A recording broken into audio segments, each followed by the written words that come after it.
भक्तगणों, आज आपको शिवपुराण वायव्य संहिता में भगवान शिव की ब्रह्मा आदि पंच मूर्तियों, ईशानादि ब्रह्म मूर्तियों तथा पृथ्वी एवं सर्व आदि अष्ट मूर्तियों का परिचय और उनकी सर्वव्यापकता का वर्णन की कथा कहूँगा। आपसे ध्यान पर सुने। भक्तगणों, इस चैनल को लाइक एंड सब्सक्राइब जरूर करें।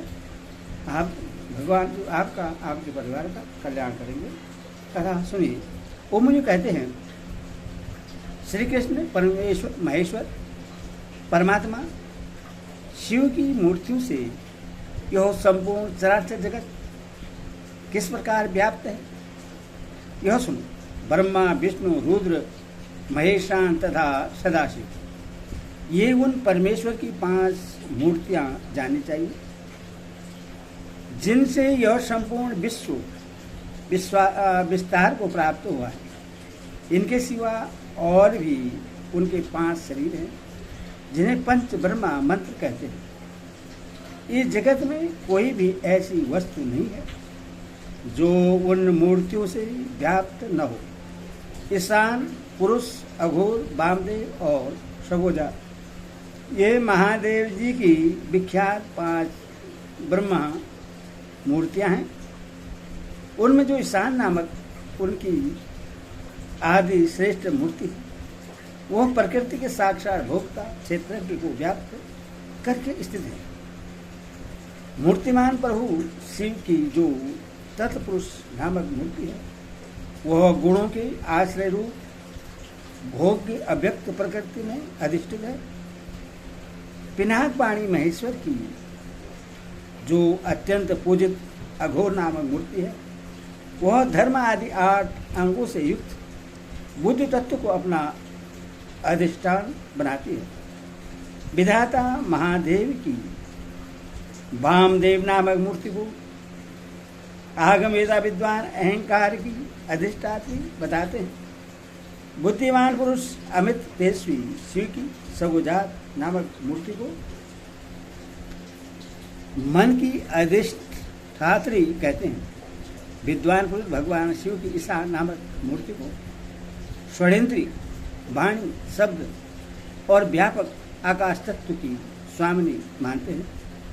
पुराणों के अर्थ ज्ञान में निपुण समस्त विद्वानों ने महेश्वर के तत्पुरुष नामक विग्रह को त्वचा, हाथ, स्पर्श और वायु तत्व का स्वामी समझा है।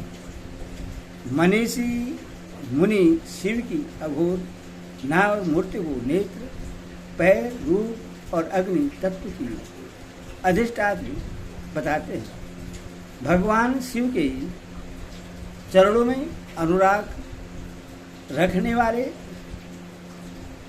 महात्मा पुरुष उनकी वामदेव नामक मूर्ति को रसना, वायु, रस और जल तत्व की स्वामिनी समझते हैं तथा सगोजात नामक मूर्ति को वे ज्ञानेंद्रिय, उपस्थ, घन और पृथ्वी तत्व की अधिष्ठात्री कहते हैं।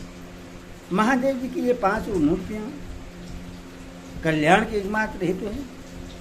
कल्याणकामी पुरुषों को इनकी सदा ही यत्नपूर्वक वंदना करनी चाहिए।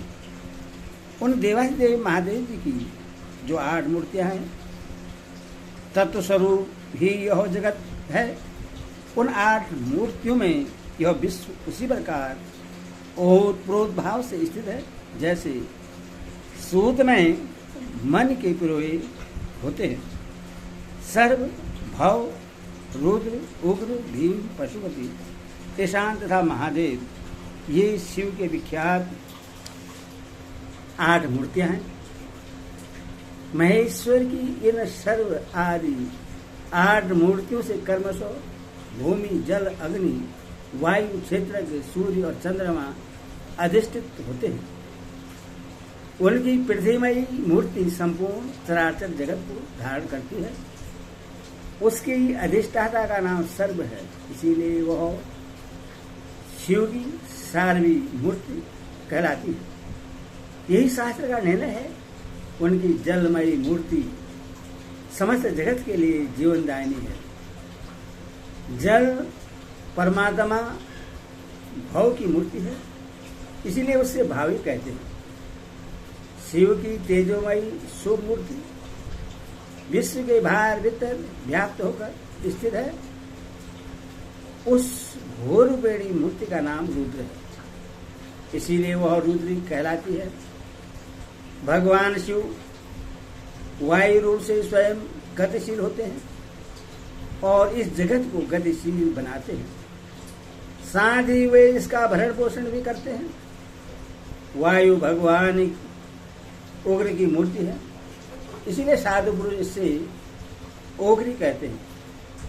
भगवान भीम की आकाश रूपी मूर्ति सबको अवकाश देने वाली सर्वव्यापिनी तथा भूत समुदाय की भेदिका है। वह भीम नाम से प्रसिद्ध है, अतः इसे भेयी मूर्ति भी कहते हैं। संपूर्ण नेत्रों में निवास करने वाली तथा संपूर्ण आत्माओं की अधिष्ठात्री शिव मूर्ति को पशुपति मूर्ति समझना चाहिए। वह पशु के पासों का उच्छेद करने वाली है। महेश्वर की जो ईशान नामक मूर्ति है, वही दिवाकर सूर्य नाम धारण करके संपूर्ण जगत को प्रकाशित करती हुई आकाश में विचरती है, जिनकी किरणों में अमृत भरा है और जो संपूर्ण विश्व को उस अमृत से आप्यायित करते हैं। वे चंद्रदेव भगवान शिव के महादेव नामक विग्रह है, अतः उन्हें महादेव मूर्ति कहते हैं। यह जो 8वीं मूर्ति है, वह परमात्मा शिव का साक्षात स्वरूप है तथा अन्य सब मूर्तियों में व्यापक है। इसीलिए यह संपूर्ण विश्व शिव रूप ही है। जैसे वृक्ष की जड़ सींचने से उसकी शाखाएं पुष्ट होती हैं, उसी प्रकार भगवान शिव की पूजा से उनके स्वरूप भूत जगत का पोषण होता है। इसीलिए सबको अभय दान देना, सब पर अनुग्रह करना और सबको उपकार कराना, यह शिव का आराधन माना गया है। जैसे जगत में अपने पुत्र पौत्र आदि के प्रश्न रहने से पिता पितामह आदि को प्रसन्नता होती है, उसी प्रकार संपूर्ण जगत की प्रसन्नता से भगवान शंकर प्रसन्न होते हैं। यदि किसी भी देहधारी को दंड दिया जाता है तो उसके द्वारा अष्टमूर्तिधारी शिव का ही अनिष्ट किया जाता है। इसमें शेष नहीं है। 8 मूर्ति के रूप में ही संपूर्ण विश्व को व्याप्त करके स्थित हुए भगवान शिव का तुम सब प्रकार से भजन करो, क्योंकि रुद्रदेव सबके परम कारण है। ओम नमः शिवाय, ओम नमः शिवाय।